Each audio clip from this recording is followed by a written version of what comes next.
주민센터에서 어느 날 갑자기 전화가 옵니다. 김현숙님, 기초생활수급자 자격이 중지될 예정입니다. 이 말을 듣는 순간 머릿속이 하얘집니다. 내가 뭘 잘못했나, 부정수급을 한 적도 없고 숨긴 재산도 없는데 왜 이런 전화를 받았을까, 온갖 생각이 한꺼번에 밀려옵니다. 그런데 더 충격적인 말이 이어집니다. 그동안 받으신 급여 일부를 다시 돌려내셔야 한다는 이야기입니다. 이미 생활비로 다 써버린 돈인데 어떻게 다시 내놓으라는 건지 여기서 많은 분들이 말 그대로 멍해집니다. 오늘 이 영상은 바로 이런 분들을 위한 영상입니다. 나쁜 마음으로 속이려고 한 것도 아니고 제도를 악용하려고 한 것도 아닌데 기준을 몰라서 또는 아무도 제대로 설명해주지 않아서 억울하게 수급자에서 탈락하는 일을 막기 위해 준비했습니다. 이 영상 하나만 끝까지 보셔도 적어도 왜 이런 일이 생기는지 그리고 어떻게 대응해야 하는지는 분명히 알게 되실 겁니다. 기초생활수급자 탈락 사유 중에서 가장 많은 비중을 차지하는 원인이 무엇이냐고 묻는다면 저는 단연 사적이전 소득이라고 말씀드립니다. 사적이전 소득이라는 말 자체가 생소해서 처음 듣는 분들도 많으실 텐데 쉽게 말하면 나라에서 주는 돈 말고 사람에게서 받는 돈입니다.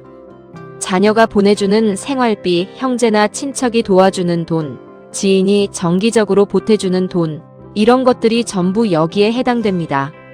많은 분들이 이렇게 생각합니다. 자식이 부모 도와주는 건데 이게 왜 문제가 되느냐, 생활비 조금 받은 건데 설마 이걸로 수급자를 끊겠느냐고 말입니다. 하지만 제도는 그렇게 보지 않습니다. 도움의 성격이든 가족 간의 정이든 상관없이 통장에 정기적으로 들어오는 돈은 소득으로 계산합니다. 특히 매달 비슷한 날짜에 비슷한 금액으로 들어오는 돈은 거의 대부분 정기소득으로 판단됩니다. 통장에 적힌 메모가 용돈이든 생활비든 응원금이든 관계없습니다. 패턴이 보이면 소득으로 봅니다. 여기서 가장 많이 나오는 질문이 바로 이겁니다. 그래서 도대체 얼마까지는 괜찮은 거냐는 겁니다. 안타깝게도 이 제도에는 여기까지는 괜찮고 이 이상은 탈락이라는 명확한 숫자가 정해져 있지 않습니다. 그래서 더 혼란스럽고 억울한 일이 생깁니다.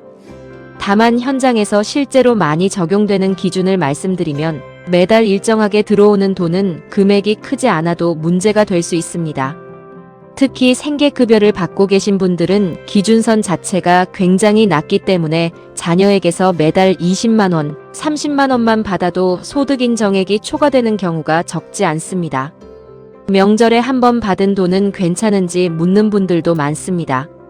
대부분의 경우 명절이나 특별한 날에 한 번 받은 돈은 큰 문제가 되지 않는 경우가 많습니다.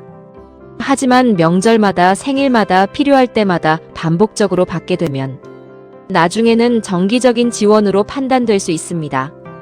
결국 중요한 건 금액보다도 반복성과 패턴입니다. 현금으로 받으면 괜찮지 않느냐는 질문도 많이 나옵니다. 솔직하게 말씀드리면 그렇지 않습니다. 요즘은 금융정보가 거의 다 연계되어 있고 나중에 다른 이유로라도 조사가 들어가게 되면 현금 흐름을 설명하지 못할 경우 오히려 더 불리해질 수 있습니다. 숨기는 방향으로 가는 건 절대 좋은 선택이 아닙니다. 그래서 현실적으로 가장 안전한 방법은 돈이 생겼을 때 크고 작음을 따지지 말고 먼저 주민센터에 이야기하는 겁니다. 미리 말하면 조정이 가능한 경우도 많고 아예 방법을 같이 찾아주는 경우도 있습니다. 반대로 말하지 않고 있다가 나중에 확인되면 그때는 거의 항상 불리한 방향으로 흘러갑니다. 사적이전 소득 못지않게 많은 분들이 걸리는 부분이 바로 통장에 갑자기 찍힌 돈입니다.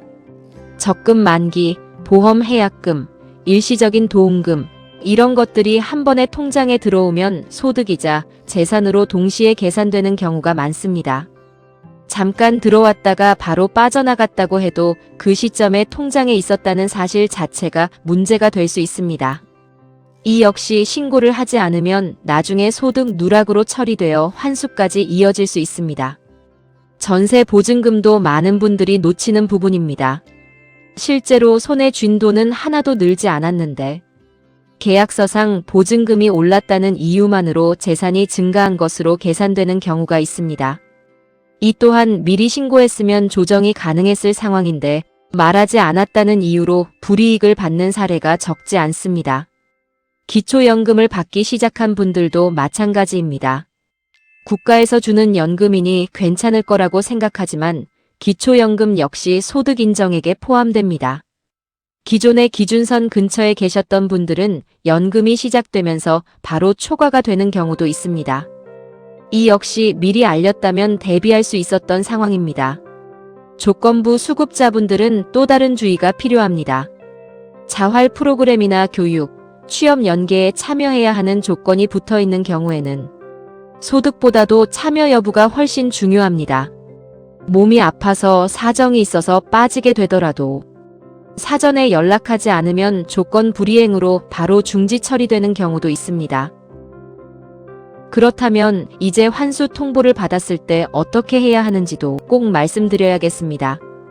환수라는 말을 듣는 순간 대부분 겁부터 납니다.